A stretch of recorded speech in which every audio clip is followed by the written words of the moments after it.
Welcome to Business with Beers, a podcast for business owners who want to scale their business to massively grow their income and contribution by investing in people, process, and technology. I'm your host, Brian Beers. Today, we have a great show with Dave Seymour. Dave has quite the resume that includes firefighter, star of the hit show Flipping Boston that was on A&E, a real estate developer, and an entrepreneur. Whenever Dave faced a challenge or setback in his career, he found a way to pivot and move in a positive direction. Dave's story that he shares should be an inspiration to many people. Dave and I have a conversation about the role of CEO and how the results and actions don't always show up on a spreadsheet, but they are invaluable in conducting the orchestra and making people in the company feel valued. It's a great episode, probably one of my favorite. So make sure you tune in and listen to the end. And if you'd like to learn more about the topics covered in this podcast, please check out brianbeers.com to sign up for my free newsletter, delivering content directly to your inbox. Welcome to the show, Dave. Hey, thanks, Brian. Thanks for having me, man. Yeah, this wouldn't be Business with Beers if I didn't ask you that me and you are at a bar up in Boston. What are we drinking? Hey, Sam Adams, your cousin from Boston. You know what I mean? You watch the commercials. It's the real deal. The funny thing is, brother, I don't drink. I've been sober 32 years. So you have the great. Sam Adams. You have the Sam Adams. I'll do my club soda with a splash of cranberry juice and just one slice of lime. Nothing too crazy. All right. Fantastic. That sounds great. Yeah. So if you don't mind, sharing for the audience, kind of your backstory, who you are, and what you do, and we'll go from there. Yeah. It's interesting when we're talking prior to the recording the show. It's like your opening comment was, what do you want to talk about? And I've done enough of these podcasts in various different arenas to know that it really isn't what do I want to talk about. It's what your listeners are interested in, right? Yep. We're not talking about origami and basket weaving, so we're good there. We're not talking about learning how to paint portraits. So we'll stay in the field of investing and capital and business growth. But if that's what your listeners are tuned into, I can give you my spin on that. I always start with the fact, Brian, that I'm not a graduate of Harvard University, even though I live in the Boston area. I'm definitely a blue collar guy today, working in a white collar world. But I'm actually an immigrant. I came from England back in 1986. My father and my mother raised a working class guy. I was taught to work hard, don't lie, don't cheat, don't steal. Trade your solid 40 hours every week for somebody else's money. And if you're lucky enough, you die with a small pot of gold at the end of the race. And look, don't lie, don't cheat, don't steal. Nice, solid foundation for everything, right? At least bring that to the table. But I came to the States and landed a very cool career. And I'd still be doing it today if it could have taken care of me financially. I was a firefighter and a paramedic just north of Boston. I worked in a city called Lynn, Massachusetts. If anybody's a mass hole, and you definitely know Lynn, the city of sin, you never come out the way you went in. It's got its own little moniker. Yeah. Very famous town. But look, man, my first taste of any kind of business really came when I was fighting fires. The flexibility of the fire schedule allowed for a pretty substantial amount of downtime, if you will, or days off. Mm-hmm. I think today the guys are working 24-hour shifts, so they'll do 24 on, 24 off, 24 on, 5 off. So I was working 2 days, 2 nights, 4 off back in the day when I was working. So on those 4 days off, what do? You can't golf in Boston in the winter. So most of the guys in the firehouse had some kind of side job. And for me, it was construction. I worked from the ground up. I worked digging ditches, putting in fences, building decks, doing all of that kind of work. And it was funny. There was a guy's name's Danny Sullivan. We always imagine that Dan Sullivan from Boston. Doesn't get any more Irish than that, does it? No. Right? But Skipper worked with myself and this big Portuguese kid, Joel. And we were the 3-man engine company, and we were replacing a kitchen actually in the firehouse. And Skipper's father was an engineer at the GE, and he had been trained by his father to measure to the 16th of an inch on pretty much everything. Right? Okay. So Yep. detailed. There's actually a message behind this, right? Mm-hmm. Detailed, finite, driven by facts and figures. Perfection is what Danny sought when he did anything. And even in throwing up a crappy kitchen in a firehouse, he was measuring to a 16th of an inch. And I had that moment of clarity that most entrepreneurs have that send them down the happy road to destiny. I had that moment of clarity, and I said, there's a business in here. If this guy's that good, why don't we do some of this construction work on the outside, kitchens, et cetera, bathrooms? And I said to Sully, I said, Skip, I got a great idea. We got Joel, the great big Portuguese. He could be our muscle. You're the smart guy. You're the GC. Let me flap my gums, and we'll put a business together. I'll bring in the business. Show me what I need to do. Blah blah blah. And that was where it started. And it was funny because I said to Daddy, I said, "What do you think? You want to do the business?" He goes, "No, I'm not interested." I'm like, "What do you mean? Don't kill my dreams before they start, Danny boy. What's up?" Yeah. He goes, "I can't ask for money." He said, "I'll do it for free." He said, "I'll just do it for free on the side." He said, "But I can't ask for money." And I said, "Well, let me tell you something. I'm pretty good at asking for money. So let me figure that piece of the puzzle out, the business side of it." And that was my first taste, and it grew from there. And, now TV shows and flipping houses and et cetera, et cetera. So kind of a cool start. Yeah. Okay. That's cool. So you had your company, you started doing construction, then you started flipping houses on your own. Is that kind of what led to the next step? Yeah. Look, I learned, I don't know if your listeners have experienced this, but as an entrepreneur and a business owner, I found out very, very quickly that if you don't know what you're doing, you're the last person to get paid in the business. And I found myself signing up for pretty much another full-time job and not reaping the compensation from it that ROI, return on investment, ROT, return on time, and neither of which were paralleling out. And I actually heard a seminar commercial on a radio ad. Teach Me Foreclosure. This was in like 2007. Teach Me Foreclosure, free hour-and-a-half seminar coming to your neck of the woods. And I'd been exposed to real estate investors during my career, as a GC, and something about them was intriguing. I.e., they were smiling when I wasn't. They were driving nicer cars. They wore nicer clothes. And then I figured out they weren't that smart. It wasn't like there was a collegiate background, like you didn't graduate from Harvard or Yale or Princeton with a degree in house flipping. And that was it for me. It was like, what about the other side of the equation? What's the money side of the equation? So I took my business, I took my my construction experience into house flipping, and very quickly became recognized as one of the top distressed real estate investors in the state. I would take the assets that nobody else would take. I'd turn them around, bring them back online, put them back in the payroll and the tax roll. And, it was a great business model. I was blessed, man. I got to partner up with the Attorney General's office. Lady at the time was Martha Coakley was her name. And it was her pet peeve to take these bank-owned assets, 2008, 9, 10, 11. We all know what happened in the real estate marketplace back then. Yep. Take those bank-owned assets. We'd put a first lien position superior to the bank through the court system here in Massachusetts. And I would put a debt on the property for the amount of construction that it needed to bring it back up to speed and get it back out in the market. And it was a great business model. I mean, I was paid 18% of the cost of construction was my management fee for doing that. My guys could all work retail. I could also lend on those deals because the banks wouldn't lend against another bank.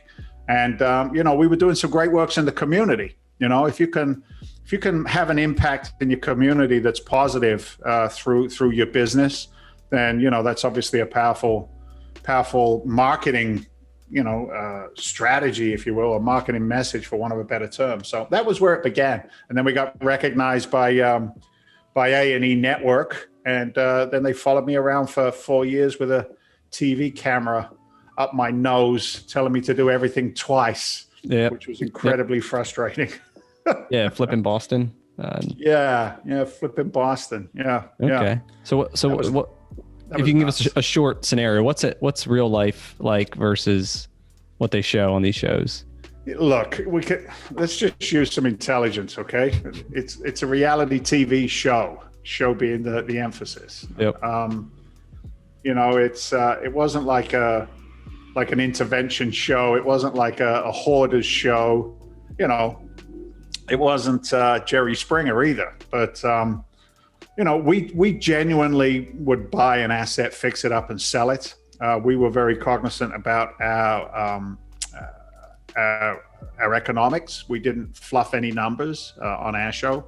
But if you're sitting at home and you watch a show and in a half an hour somebody takes a knockdown and makes it beautiful in a half an hour show and says we just made $50,000 because we put in a $4,000 kitchen, you're a clown for believing it and they're a clown for putting it out there. So that's my own personal take on that one. Sorry if it was too direct, but no. Yeah, it's bullshit. There's a lot of crap out there, brother. A lot of crap. But they're making a TV show, so it's okay. Yep. And people like it. They get ideas, right, from it, Yeah, look, here's the thing, right? It's kind of interesting because I started in the real estate seminar world as a student, right? Mm-hmm. And then if you look back in history on that stuff, they then started tagging up TV personalities and putting education behind them. Mm-hmm. And it was unfortunate to see people out there believe the scenario that I just gave you, that you can make $50,000 in a half an hour, right? That you can put in a $4,000 kitchen and get a 5,000% return on investment. It's just ridiculous. It's not the real world. So it's great if you watch that show for, paint carpet ideas or the honeydew list, right? Honeydew this, honeydew that. Yep. Let's go down the Home Cheapo or Slows and go pick up a new ceiling fan because I saw them put it on a show somewhere.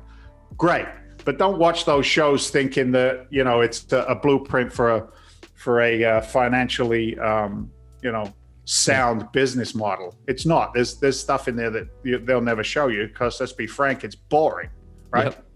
Underwriting is boring.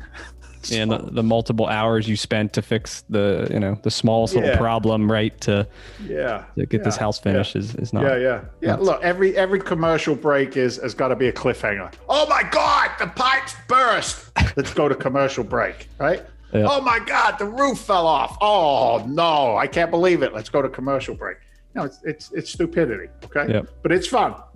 That's great. I'm sure you had a ton of success with it, and we did. So fast forward to today. What are you doing today? Yeah, look, from the TV show, one of the big bonuses from that world was national recognition. Why does somebody write a book? Because if you got a book, you're an expert, right? Mm-hmm. People want to learn from, invest with, collaborate with experts, and the TV show definitely gave us that, classification in the marketplace. So with that, there was a lot of business growth. Very quickly transitioned from single family houses, buy, fix, flip, increased my own personal portfolio, buy and hold, 6-unit properties, 12-unit properties, a smaller portfolio of assets. That took me to the world of lending, hard money lending, which is asset-based lending. It's got nothing to do with credit score. It's all about a deal. So I was in the lending business for quite a few years. Worked with a $50 million line of credit from a company that wanted us to turn the mortgages over to the investors. So we would have New York buyout partners buying our mortgages. On the hard money loans, you do the hard money loans, and then you'd sell the loans. Yeah, basically. And then we'd sell the loans back off to Wall Street. We had 3 or 4 different takeout partners. And that's a fantastic business model because as you get more proficient in finance, you understand that capital hates friction, right? Money is designed to have velocity behind it and move as fast and as frequently as it can. And, we dialed in a really nice business model for that. My business partner, Eric Wilson, young guy, 26 years old, a lot smarter than I'll ever be. But he built a business model that was just turn it on and let it run through underwriting and due diligence on investors and capital in and spreads, et cetera, et cetera. So that was a great business. But that business went out of business in approximately 36 hours.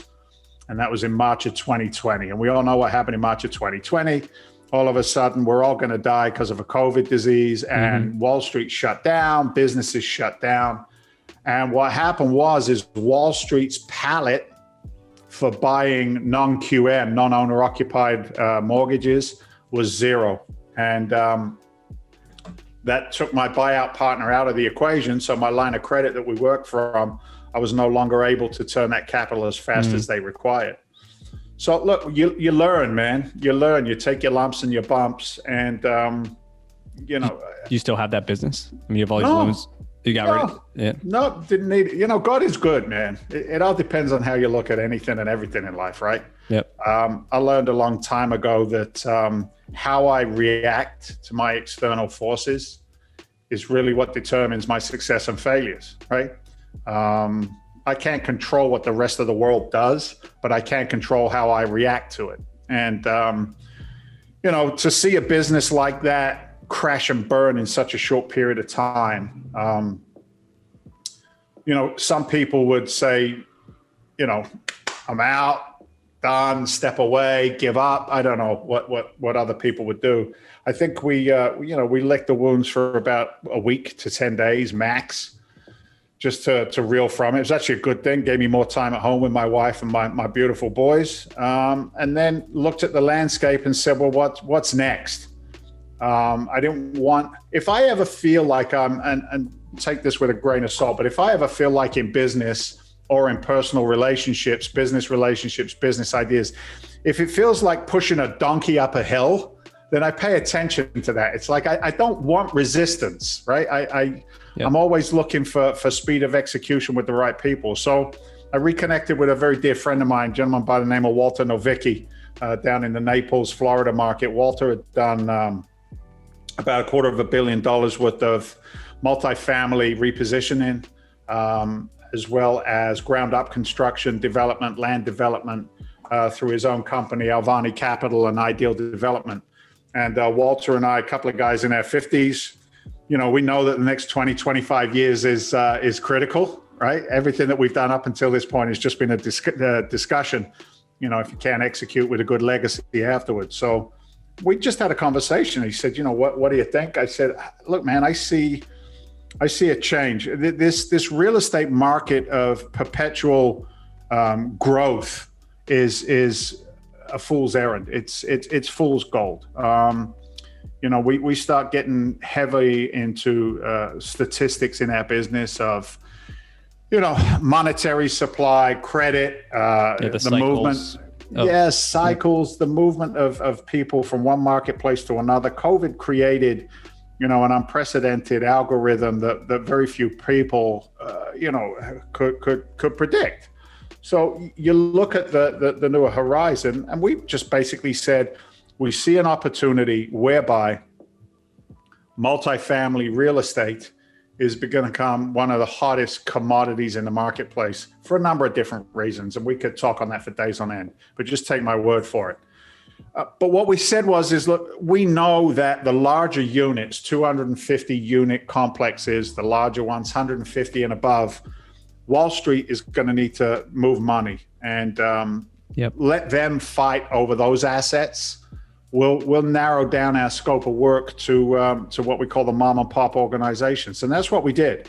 We went out, we put a Security and Exchange Commission fund together. It's a private equity fund. Let's go to 506C Reg D fund. You can raise publicly. So correct? Yeah, so I can raise publicly only from accredited investors, business owners, right?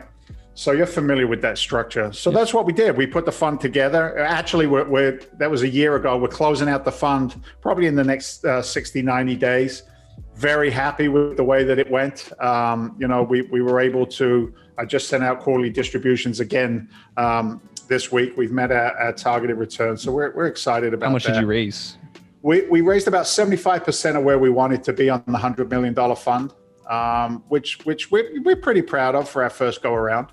You know, it got us out there in the marketplace.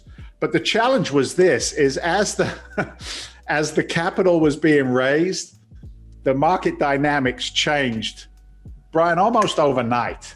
because what we in our business, we buy real estate in the commercial arena based on cap rate. Capitalization rate is the cash flow that the property creates. And what we saw is that these huge amounts of capital coming in from institutional markets came into our marketplace, into our paddling pool, and they started coming down into my unit count. And what that did was it's compressed the capitalization rates to the point that I can't compete with their money. You know, I have a preferred 6% rate of return to my investors, targeted 8 to 10 on their cash and cash returns, with IRRs in the high teens, low 20s over the life of the hold.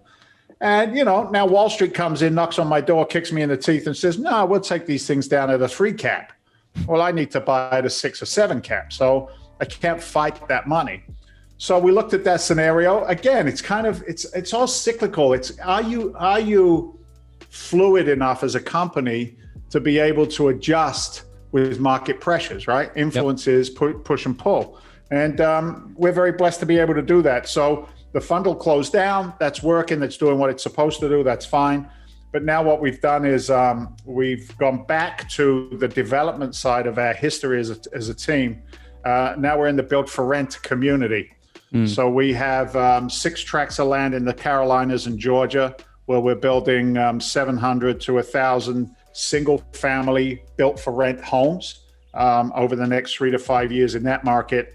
And then we have another 1, 2, 3, 4, maybe 5, if Walter does well today, 5 tracts of land in the Florida marketplace.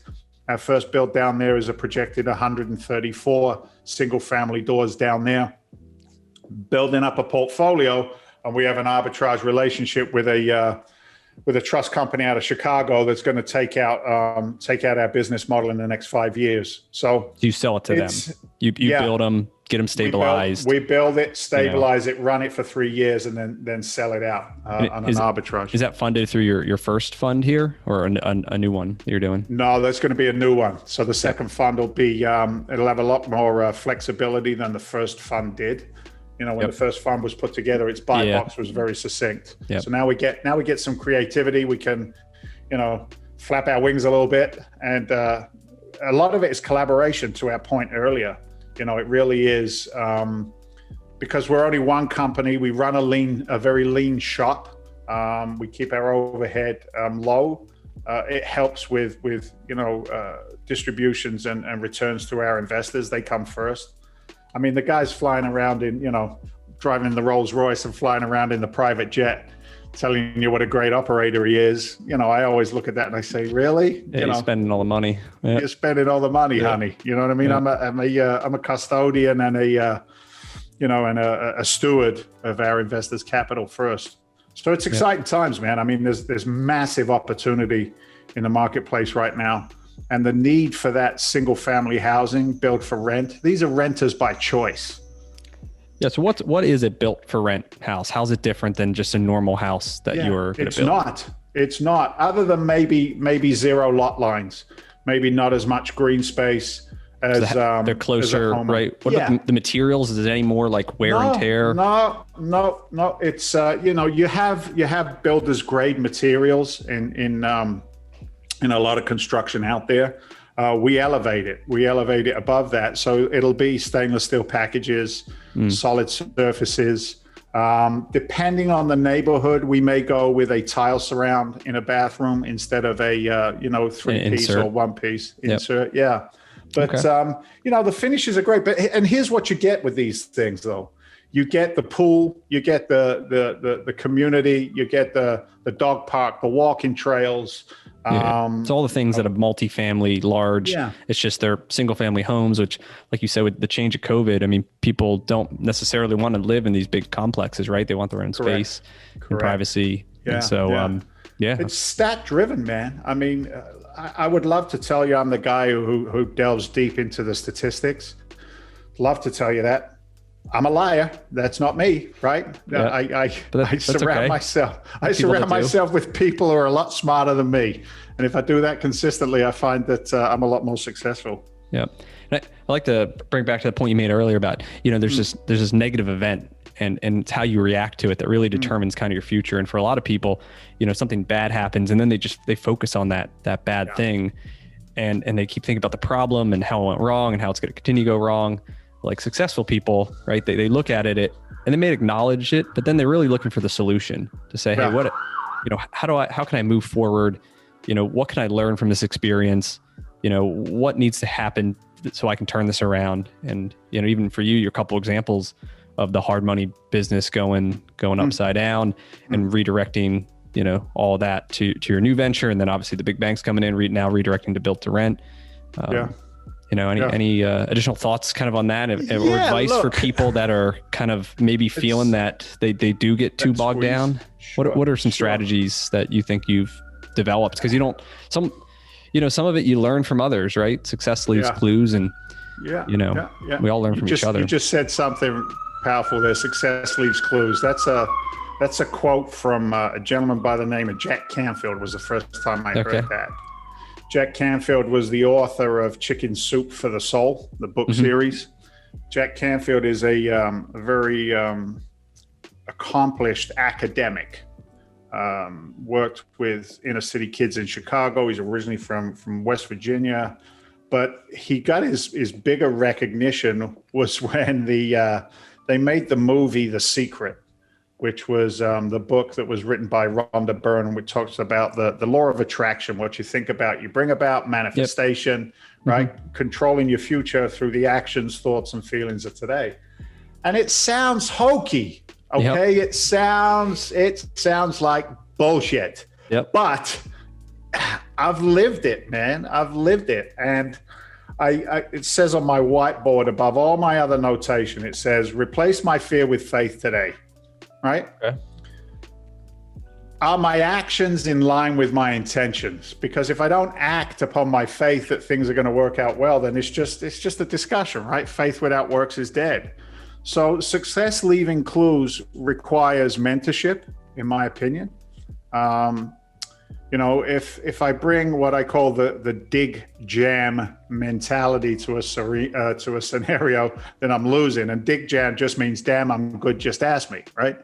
It's the kind of person who, will ask you a question or advice and then answer their own question just to make themselves feel good and heard. Sure. Yeah. So, I try to be very cognizant of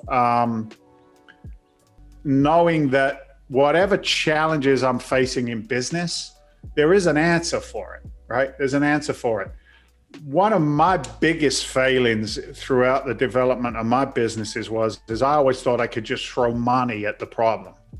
And that wasn't the smartest move out there. Case in example is marketing, social media marketing, online marketing, things of that nature. I've struggled with that throughout my career. I think we've dialed it in now, thank the Lord. But struggled with that because it wasn't my wheelhouse. It wasn't my forte. I understanding the algorithms of Facebook, of Twitter, et cetera, because that's as much of a prominent piece of your messaging today as anything else. So I've learned very quickly to know that I don't have to know everything to do something, but as long as I'm consistently surrounding myself with people who know more than I do, then I've got a really good chance at acceleration on it. And I've tried to live that. I don't like to feel unprepared. I hate the feeling of, I don't want to use the word stupid because it's got such a negative connotation attached to it, but not being up to speed. I want to be able in any scenario, whether it's finance and construction or development work or, the rules and regulations of architecture, I just want to know enough to be competent in the conversation and then let the experts be the experts. And I think I don't know about you, brother, but I think that's one of the true attributes of a good CEO is to be able, it's that orchestra metaphor where I'm just conducting. I don't have to play every instrument. Does that make sense? Yeah, that's perfect. Especially when you want to surround yourself by people smarter than you, right? The only way you're really going to kind of know, you got to know something about what they know. Right. Because if they're totally bullshitting you and you have no idea about finance, like, how are you going to judge that this guy is sharp? He knows what he should know. And I think that's a big challenge for a lot of people is that surrounding themselves with people who are smarter and know more, because it's especially intimidating and, That's it. And then you're That's relying on them yes. for the future and the direction of the company in key areas of your business. So I was talking to my partners on a recent partners meeting, and look, with COVID, I'm in Boston. My chief investment officer Walter's in Naples, Florida, and then my operations officer Eric, he's in New Hampshire. So it's not like we're not sitting and muckying it up every day, strategizing for the company. But I said to him the other day, it's like, I say to them, is there an equality in value that we're all bringing to this business as the three partners, three principals in the building? Because I always question my own personal value. Maybe it's, goes back to childhood or whatever, right? But it's like, I question my own value, because if I don't bring value to a scenario, then I don't want to be in it, right? Mm-hmm. I've just never been in that position where it's like, hand out rather than a hand up. So I question that often, because what it does is as business owners together or individually, it opens up dialogue where everybody has an opportunity to grow. I think another point on a call we had today, just as we're discussing it, it's like, as we're getting into this conversation, it's, if there is any stagnancy in what we do in our daily routines, then it's a deficiency against the growth of the company, right? Yep. Eliminate efficiencies, replace them with efficiencies, so that we can grow and move and keep the momentum behind us. And I'm only able to do that with open dialogue around, are you feeling good about your role in the company? What are you doing? What more could you be doing? Do you want to do more? Do you feel overwhelmed with what you have on your plate right now? If you do, how can we as team members help you? And it's not giving orders. It's not like you do this, you do that. It's a case of finding the very, very best in each of us, and then letting us drive as fast as we can in our own lanes, because if you put my partners on this podcast, they wouldn't know what to say. Right? They'd fold under questioning, Henry. Yep. It's just, that's not their forte. So, having the right team around you, understanding that everything is just a challenge with a solution to be found. Nothing is devastating. Nothing. I mean, my partner Walter is ex-military, special forces, and I shared with you 16 years as a firefighter and a paramedic in a city. Guess what? We know what a true emergency looks like.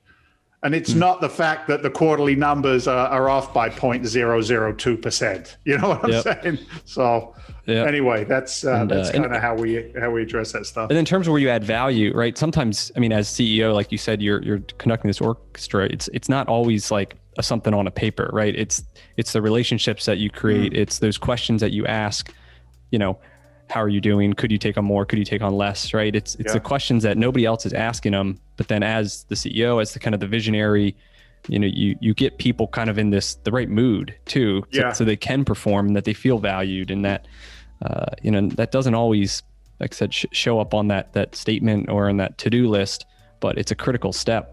I appreciate you saying that, man. That's insightful, because the analyst or the engineer personality can very quickly devalue exactly what you just pointed out. To say, what'd you do today? And you're like, you don't have an Excel sheet to show for it, but you sat down, you had lunch with a guy, you found out, some personal stuff, you helped them through it. Right. And you got them in a good mood, or you onboarded a new employee and made him feel part of the company. And then he's contributing more the next day. Right. There's things that, people don't see, but you're doing it. And sometimes you just do it naturally.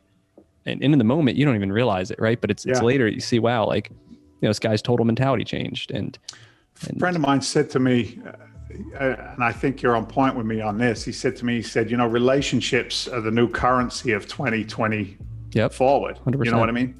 It's, that mindset of, manufacturing, punching a time clock, building widgets, it's run its course. We can automate that today. So what does the human being need to be able to feel fulfilled, right? Homo sapien, master of the universe, king of the castle, all of that stuff. If I'm not engaged, if I'm not challenged, it's like a muscle memory. I'm gonna wilt and die in the corner. So, to be able to bring the very best from that team is it's interesting because you just said something there. You said you don't even think about it. You just do it inherently. And I think if I was to, give Daddy a pat on the back, that is one of the things that I do well, is to put people in a position where they're comfortable enough to, just to say, hey, man, that hurts. I don't like that. I don't want that. Or, you know what? I really enjoyed it when I was executing in this arena. Can I have some more of that, please? So yeah, it's fun. That's it's awesome. fun. Entrepreneurs, what a guy said to me, he said, entrepreneur gives up a 40-hour work week to work an 80-hour work week. To be more fulfilled. But then you love it, and it's more it's enjoying, right? You enjoy it versus not feeling like it's work and an hourly punch in. So for sure. Great. So what's next for you? What's your big vision here? Is it this model, the built to rent for the next couple of years? Yeah. So we've got an arbitrage scenario that I shared with you. It's a trust company out of Chicago that underwrote our company, and this trust group manages $40 billion with a B in assets across all investment strategies, not just real estate. And what they wanted to do was to build out their commercial real estate arm of their group.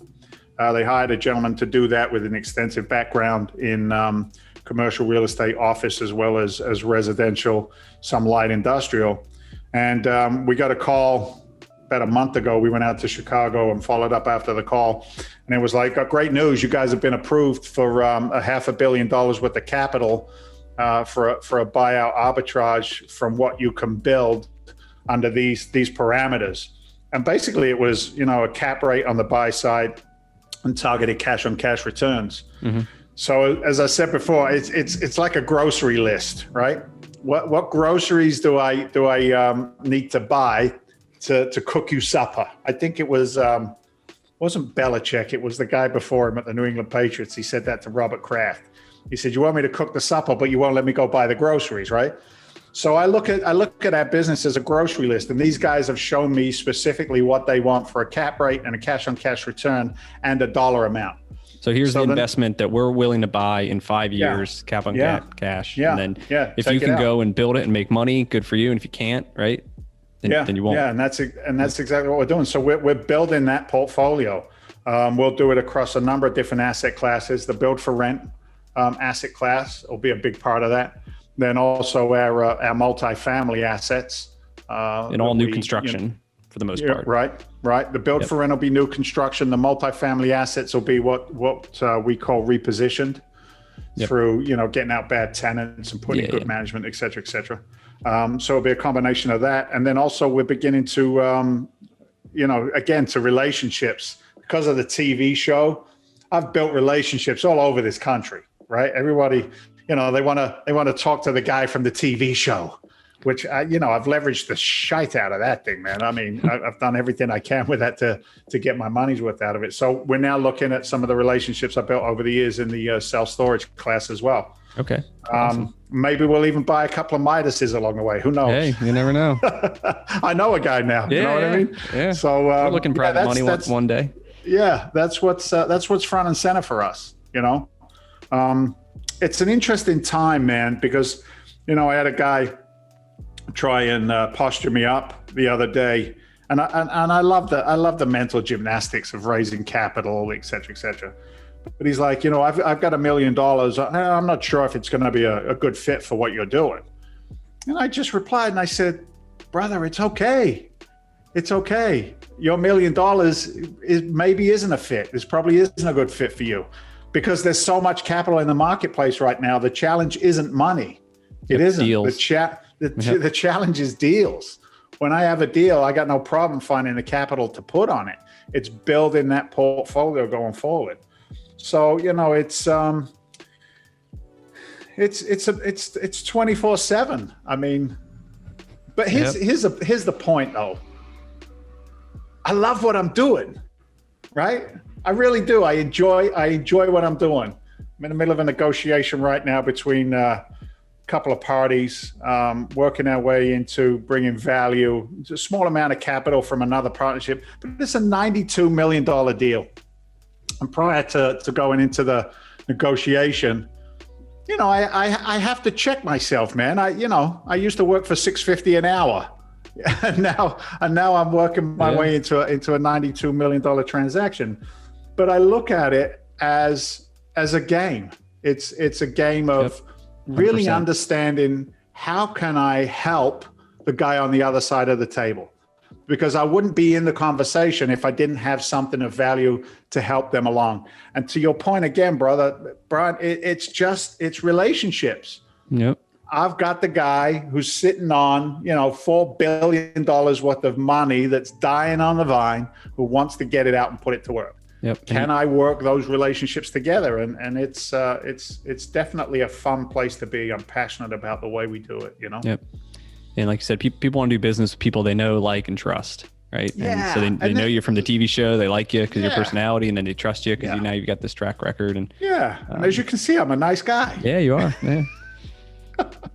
And then your British Boston accent is awesome. So. Isn't that crazy? You put me on the phone with my dad, right? My dad's back on the South Coast in England. We're all from London. We're all from Battersea and Chelsea in London. And, you put me on the phone with my old man after about 10, 15 minutes, mate, I'm talking like this again. You can't understand 90% of what I'm talking about. You know what I mean? And we start talking about Chelsea Football Club, and the accent gets even thicker and thicker. And then, I go visit in England, and they think I'm Australian. I lived in West Virginia for a while. They just thought I was from Mars.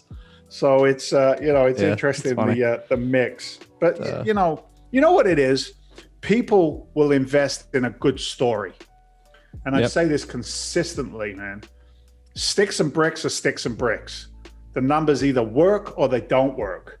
Every investor who ever put $1 with us invested with us, the people first. Yeah, right? Good operator can make money. Any deal, right? A bad operator. Yeah. And are we accessible? I made a point when we put Freedom Venture Investments together. I made a point with my team, and I said, I don't want to be that CEO that, the C-suite sitting in the corner office, not accessible to either investors or staff. It really is. Again, man, it sounds corny, but I want it to feel like that family environment in which everybody feels good about what's going on, know? So that's great. That's what we shoot for. I think we got it. I'm pretty confident we do. Fantastic. Any books you're reading now that you'd recommend? Yeah. Favorites? Yeah, I knew you were going to ask me that, and I can't remember the name of the book because I never read books anymore. I listen. It's it's the founder of Blackstone. What It Takes. Yeah, What It Takes. Yep, that's one of my favorites. Yep. Isn't that great? Isn't that? I love the failure. Look, I say failure. There's that one scene where he's sitting outside one of the institutes in Boston in the pouring rain. Yeah, and they won't take the meeting, and they won't take the meeting. He classed it as a failure, but he's already coming from a substantial money raising background. But the tenacity of it. We model a lot of what we do is very similar to the way they do. Not one deal gets through our committee unless everybody's thrown an opinion in on it. Just because I bring the deal to the table doesn't mean it's the best deal we have. So, that's a great book. And I still like to go back to basics, man. I'll read and listen to Napoleon Hill in his original recordings. Think and Grow Rich. I just like the old stuff. There's a really good book out there called The Rules, RULES, of a Knight, KNIGHT. Okay.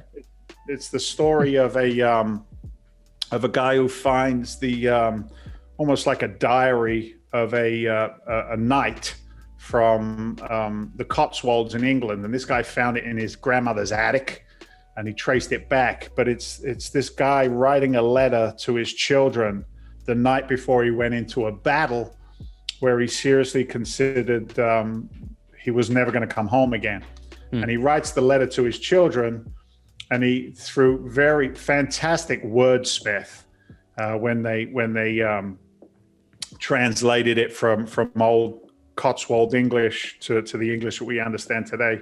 But basically, he lays out the tenets, man. He lays out the commandments to the point of, the white wolf and the black wolf, whichever one you feed is the one that will eat the most and be the most prominent. How to be a good man, how to be a good son, a good father, own it, responsibility, relationships. It's just really, really, and it's short, it's succinct. So that's a pretty good read. Check that one out. But you can get through on a weekend. Yeah. Fantastic. So where can listeners connect and learn more about Freedom Venture? Yeah, I'm old school, Brian. You can actually pick up a phone and call 781-922-4418. Okay. Or you can reach out to us at freedomventure.com. Or Google my name, Dave Seymour, Seymour. You'll find me on LinkedIn, a couple of other places out there. But if you want more info, let's pick up the phone and have a conversation. Fantastic. That's really it. Well, thanks for sharing your time and your story here today. It's been great. I think we touched on a number of awesome and insightful things. So I appreciate it. Yeah. Tenacity. Never give up, brother. That's right. Yeah, you got it. All right. Thanks, Dave. Thank you. See ya.